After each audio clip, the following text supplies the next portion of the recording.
Now, I often tell people too, fix the things you repeat every day, because people tend to think of those as trivial. You get up, you brush your teeth, you have your breakfast, you have your routines that you go through every day. Well, those probably constitute 50% of your life. And people think, well, they're mundane, I don't need to pay attention to them. It's like, no, that's exactly wrong. The things you do every day, those are the most important things you do. Hands down. All you have to do is do the arithmetic. You figure it out right away. So 100 adjustments to your broader domain of being, and there's a lot less rubbish around and a lot fewer traps for you to step into. Once you've got your mind and your emotions together, and once you're acting that out, then you can extend what you're willing to consider yourself and start fixing up the things that are part of your broader extent. While you're experiencing things announce themselves as in need of repair, doesn't mean that it's you right then and there that should repair them. You have to have some humility. You don't walk up to a helicopter that isn't working and just start tinkering away with it. You have to stay within your domain of competence. But most of the time, if people look at their lives, it's a very interesting thing to do. I like the idea of the room, because you can do that at the drop of a hat. You go back to where you live and sit down and think, okay, I'm going to make this place better for half an hour. What should I do? And you have to ask, and things will just pop up like mad. And it's partly because your mind is a very strange thing. As soon as you give it an aim, a genuine aim, it'll reconfigure the world in keeping with that aim. That's actually how you see to begin with. And so if you set it a task, especially, you have to be genuine about it, which is why you have to bring your thoughts and emotions together, and then you have to get them in your body so you're acting consistently. You have to be genuine about the aim, but once you aim, the world will reconfigure itself around that aim, which is very strange, and it's technically true. And so I think that you can, in fact, decide to take on the load that's optimally meaningful if you want, and then you get to have your cake and eat it too. You're on the pathway to continual incremental improvement. You only have to burn off a feather at a time instead of having the whole bloody thing burst into flames. It's a constant source of renewal. And there's an idea that to be renewed, you have to drink the water of life. That's an old mythological idea. Chaos is water. Water is chaos. Water is what washes away too much order. And to stay continually refreshed by the water of life is to take on exactly the right amount of chaos to make sure that your garden is properly nourished. And I think meaning is actually the marker of that. You don't choose your interests, they choose you. And that's really worth thinking about too, man, because, it's really hard to get interested in something you're not interested in, even if you know there's a good reason for it. You're studying for an exam, you find the material boring, anything will be more interesting than the study. Even though you know that that's what you need to do, you can't voluntarily grab yourself by the scruff of the neck, let's say, and shake yourself and say, sit down and concentrate. Your mind will just go everywhere. But then if you're interested in something, and even if it's something you shouldn't be interested in, because that happens all the time, then it's like you're a laser focused, man. You can pay attention forever. You can work until you're exhausted. You won't even notice it, and you remember everything. It's like, okay, if you can't control your interest, what does? Your interest was being manipulated behind the scenes by unseen forces that were associated with your characterological development across time. That was the manifestation of the self. So the self is the potential you, let's say. And the way it operates in the present is by gripping your interest and directing it somewhere. And that's part of the instinct of self-realization. It's a mind-boggling idea, man, really. It's the potential that you are has to manifest itself somehow in the here and now. It has to. And what better way than by directing your attention? It's like, it seems like this might be useful for you. Maybe you get attracted to this person. Maybe you admire this person. That happens with kids a lot. They'll admire someone and then copy them. And you can see that that's obviously part of their developmental progression, right? It's a form of hero worship. But kids are very imitative, and they hero worship at the drop of a hat. And so they're entranced by the next stage of development. And if they see someone who embodies that, especially if it's in the zone of proximal development, it's something they could achieve, stretching a bit, They find someone who embodies that next stage of development, and then they start to imitate them and act like them. Well, adults are no different. We're no different. We do it at a perhaps more abstract and sophisticated level.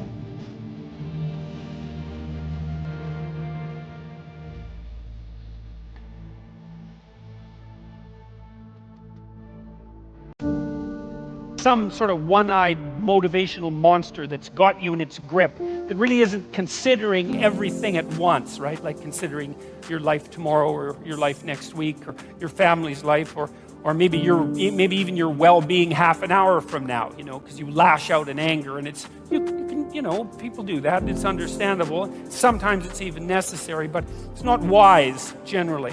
And the instinct for meaning seems to be a consequence of the integration of all of those underlying motivations and emotions with social being, and then the manifestation of something like the proper pathway forward. And you need that because you need to know how to move forward in life, because you need to move forward in life. You need to act in life. And the other thing that's, I suppose, part and parcel of, let's say, 12 rules for life is the insistence upon action as of primary import. We're not fundamentally creatures who passively perceive the objective world. That's not the goal of our perceptual systems. It's not the goal of our memory. The reason that you have memories isn't to remember the past. The reason you have memories is so that if something bad happened to you in the past, you can figure out what it was that was bad, and you can figure out why it happened, and then you can not do it again in the future, right? It's very practical. And it's the same on the positive end of the spectrum. If good things happen to you in the past, then conceivably duplicating whatever you did to get those good things to happen could have them happen again in the future. So it's practical memory, and it's oriented towards action, and it's oriented towards like the quality of your life, not to the description of the objective world, even though that may be a useful thing to do, at least under some circumstances. It was easier for people to be good at something when more of us lived in small rural communities. Someone could be homecoming queen. Someone else could be spelling bee champ, math wizard, basketball star. There were only one or two mechanics and a couple of teachers. In each of their domains, these local heroes had the opportunity to enjoy the serotonin-fueled confidence of the victor. It may be for that reason that people who were born in small towns are statistically overrepresented among the eminent. If you're 1 in a million now, but originated in modern New York, there's 20 of you, and most of us now live in cities. What's more, we have become digitally connected to the entire 7 billion. Our hierarchies of accomplishment are now dizzyingly vertical. No matter how good you are at something or how you rank your accomplishments, there's someone out there who makes you look incompetent. You're a decent guitar player, but you're not Jimmy Page or Jack White. You're almost certainly not even going to rock your local pub. You're a good cook, but there are many great chefs. Your mother's recipe for fish heads and rice, no matter how celebrated in her village of origin, doesn't cut it in these days of grapefruit foam and Scotch tobacco ice cream. Some mafia don has a tackier yacht. Some obsessive CEO has a more complicated self-winding watch kept in his more valuable mechanical hardwood and steel automatic self-winding watch case. Even the most stunning Hollywood actress eventually transforms into the evil queen on eternal paranoid watch for the new Snow White. And your career is boring and pointless. Your housekeeping skills are second rate. Your taste is appalling. You're fatter than your friends, and everyone dreads your parties. Who cares if you're Prime Minister of Canada when someone else is the President of the United States? Inside us dwells a critical internal voice and spirit that knows all this. It's predisposed to make its noisy case. It condemns our mediocre efforts. It can be very difficult to quell. Worse, critics of its sort are necessary. There is no shortage of tasteless artists, tuneless musicians, poisonous cooks bureaucratically, personality disordered middle managers, hack novelists and tedious ideology-ridden professors. Things and people differ importantly in their qualities. Awful music torments listeners everywhere. Poorly designed buildings crumble in earthquakes. Substandard automobiles kill their drivers when they crash. Failure is the price we pay for standards, and because mediocrity has consequences both real and harsh, standards are necessary. We are not equal in ability or outcome, and never will be. A very small number of people produce very much of everything. The winners don't take all, but they take most, and the bottom is not a good place to be. People are unhappy at the bottom. They get sick there and remain unknown and unloved. They waste their lives there. They die there. In consequence, the self-denigrating voice in the minds of people weaves a devastating tale. Life is a zero-sum game. Worthlessness is the default condition. What but willful blindness could possibly shelter people from such withering criticism? It is for such reasons that a whole generation of social psychologists recommended positive illusions as the only reliable route to mental health. Their credo: let a lie be your umbrella. A more dismal, wretched, pessimistic philosophy can hardly be imagined. Things are so terrible that only delusion can save you. Here's an alternative approach, and one that requires no illusions. If the cards are always stacked against you, perhaps the game you are playing is somehow rigged, perhaps by you unbeknownst to yourself. If the internal voice makes you doubt the value of your endeavors, or your life, or life itself, perhaps you should stop listening. If the critical voice within says the same denigrating things about everyone, no matter how successful, how reliable can it be? Maybe it's comments or chatter, not wisdom. There will always be people better than you. That's a cliche of nihilism, like the phrase, in a million years, who's going to know the difference? The proper response to that statement is not, well then, everything is meaningless. It's any idiot can choose a frame of time within which nothing matters. Talking yourself into irrelevance is not a profound critique of being. It's a cheap trick of the rational mind. Standards of better or worse are not illusory or unnecessary. If you hadn't decided that what you are doing right now was better than the alternatives, you wouldn't be doing it. The idea of a value. Free choice is a contradiction in terms. Value judgments are a precondition for action. Furthermore, every activity, once chosen, comes with its own internal standards of accomplishment. If something can be done at all, it can be done better or worse. To do anything at all is therefore to play a game with a defined and valued end, which can always be reached more or less efficiently and elegantly. Every game comes with its chance of success or failure. Differentials in quality are omnipresent. Furthermore, if there was no better and worse, nothing would be worth doing. There would be no value and, therefore, no meaning. Why make an effort if it doesn't improve anything? Meaning itself requires the difference between better and worse. How then can the voice of critical self-consciousness be stilled? Where are the flaws in the apparently impeccable logic of its message? We might start by considering the all too black and white words themselves. Success or failure. You are either a success, a comprehensive, singular, overall good thing, or its opposite, a failure, a comprehensive, singular, irredeemably bad thing. The words imply no alternative and no middle ground. However, in a world as complex as ours, such generalizations, really such failure to differentiate, are a sign of naive, unsophisticated, or even malevolent analysis. There are vital degrees and gradations of value obliterated by this binary system, and the consequences are not good. To begin with, there is not just one game at which to succeed or fail.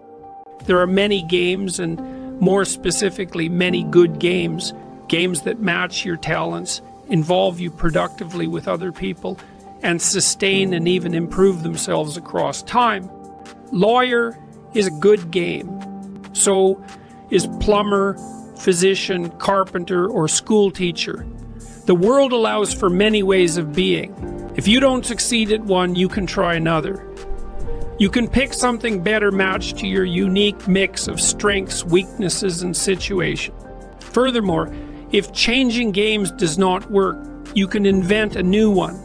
I recently watched a talent show featuring a mime who taped his mouth shut and did something ridiculous with oven mitts. That was unexpected. That was original. It seemed to be working for him. It's also unlikely that you're playing only one game. You have a career and friends and family members and personal projects and artistic endeavors and athletic pursuits. You might consider judging your success across all the games you play. Imagine that you are very good at some, middling at others, and terrible at the remainder. Perhaps that's how it should be. You might object, I should be winning at everything. But winning at everything might only mean that you're not doing anything new or difficult.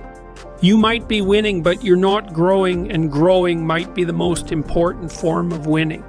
Should victory in the present always take precedence over trajectory across time? Finally, you might come to realize that the specifics of the many games you are playing are so unique to you, so individual, that comparison to others is simply inappropriate. Perhaps you are overvaluing what you don't have and undervaluing what you do. There's some real utility in gratitude. It's also good protection against the dangers of victimhood and resentment. Your colleague outperforms you at work. His wife, however, is having an affair while your marriage is stable and happy. Who has it better? The celebrity you admire is a chronic drunk driver and bigot. Is his life truly preferable to yours? When the internal critic puts you down using such comparisons, here's how it operates. First, it selects a single, arbitrary domain of comparison, fame maybe, or power. Then it acts as if that domain is the only one that is relevant. Then it contrasts you unfavorably with someone truly stellar within that domain. It can take that final step even further, using the unbridgeable gap between you and its target of comparison as evidence for the fundamental injustice of life. That way your motivation to do anything at all can be most effectively undermined. Those who accept such an approach to self-evaluation certainly can't be accused of making things too easy for themselves. But it's just as big a problem to make things too difficult. When we are very young, we are neither individual nor informed. We have not had the time nor gained the wisdom to develop our own standards. In consequence, we must compare ourselves to others because standards are necessary. Without them, there is nowhere to go and nothing to do. As we mature, we become, by contrast, increasingly individual and unique. The conditions of our lives become more and more personal and less comparable with those of others. Symbolically speaking, this means we must leave the house ruled by our Father and confront the chaos of our individual being. We must take note of our disarray without completely abandoning that Father in the process.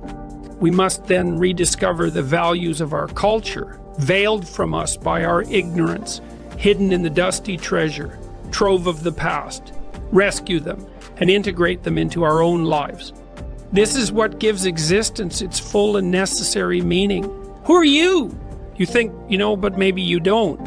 You are, for example, neither your own master nor your own slave. You cannot easily tell yourself what to do and compel your own obedience, any more than you can easily tell your husband, wife, son, or daughter what to do and compel theirs. You are interested in something and not in others. You can shape that interest, but there are limits. Some activities will always engage you, and others simply will not. You have a nature. You can play the tyrant to it, but you will certainly rebel. How hard can you force yourself to work and sustain your desire to work? How much can you sacrifice to your partner before generosity turns to resentment? What is it that you actually love? What is it that you genuinely want? Before you can articulate your own standards of value, you must see yourself as a stranger. And then you must get to know yourself. What do you find valuable or pleasurable? How much leisure enjoyment, and reward do you require so that you feel like more than a beast of burden? How must you treat yourself so you won't kick over the traces and smash up your corral? You could force yourself through your daily grind and kick your dog in frustration when you come home. You could watch the precious days tick by. Or you could learn how to entice yourself into sustainable, productive activity. Do you ask yourself what you want? Do you negotiate fairly with yourself? Or are you a tyrant with yourself as slave? When do you dislike your parents, your spouse, or your children, and why? What might be done about that? What do you need and want from your friends and your business partners? This is not a mere matter of what you should want. I'm not talking about what other people require from you or your duties to them. I'm talking about determining the nature of your moral obligation to yourself. Should might enter into it because you are nested within a network of social obligations. Should is your responsibility, and you should live up to it. But this does not mean you must take the role of lapdog, obedient and harmless. That's how a dictator wants his slaves. Dare, instead, to be dangerous. Dare to be truthful. Dare to articulate yourself and express, or at least become aware of, what would really justify your life. If you allowed your dark and unspoken desires for your partner, for example, to manifest themselves, if you were even willing to consider them, you might discover that they were not so dark, given the light of day. You might discover, instead, that you were just afraid and so pretending to be moral. You might find that getting what you actually desire would stop you from being tempted and straying. Are you so sure that your partner would be unhappy if more of you rose to the surface? The femme fatale and the anti-hero are sexually attractive for a reason. How do you need to be spoken to? What do you need to take from people? What are you putting up with or pretending to like from duty or obligation? Consult your resentment.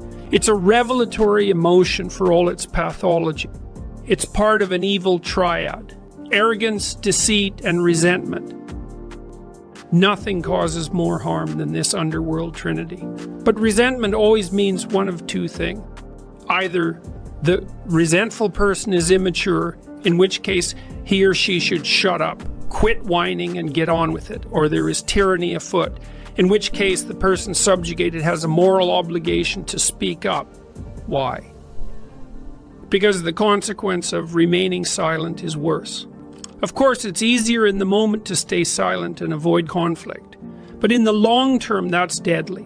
When you have something to say, silence is a lie, and tyranny feeds on lies. When should you push back against oppression despite the danger? When you start nursing secret fantasies of revenge, when your life is being poisoned and your imagination fills with the wish to devour and destroy. I had a client decades ago who suffered from severe obsessive compulsive disorder. He had to line up his pajamas just right before he could go to sleep at night. Then he had to fluff his pillow. Then he had to adjust the bed sheets. Over and over and over and over. I said, maybe that part of you, that insanely persistent part, wants something, inarticulate though it may be. Let it have its say. What could it be? He said, control. I said, close your eyes and let it tell you what it wants. Don't let fear stop you. You don't have to act it out just because you're thinking it. He said, it wants me to take my stepfather by the collar, put him up against the door and shake him like a rat. Maybe it was time to shake someone like a rat, although I suggested something a bit less primal. But God only knows what battles must be fought forthrightly, voluntarily, on the road to peace. What do you do to avoid conflict necessary, though it may be? What are you inclined to lie about, assuming that the truth might be intolerable? What do you fake? The infant is dependent on his parents for almost everything he needs. The successful child, can leave his parents, at least temporarily, and make friends. He gives up a little of himself to do that, but gains much in return. The successful adolescent must take that process to its logical conclusion. He has to leave his parents and become like everyone else. he has to integrate with the group so he can transcend his childhood dependency.